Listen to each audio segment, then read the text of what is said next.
Zulfani Pasha, pemeran Ikal di film Laskar Pelangi, ditangkap polisi atas kasus penipuan Open PO. Zulfani Pasha alias Ikal ditangkap terkait kasus penipuan lewat aplikasi micet dengan modus prostitusi.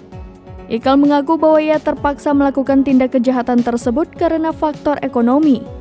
Mengutip tribunjateng.com, kasus ini dikonfirmasi oleh Kasat Reskrim Polres Belitung Timur AKP Wawan Suryadinata. Berdasarkan hasil pemeriksaan, Zulfani Pasha dan istrinya melakukan penipuan karena faktor krisis ekonomi.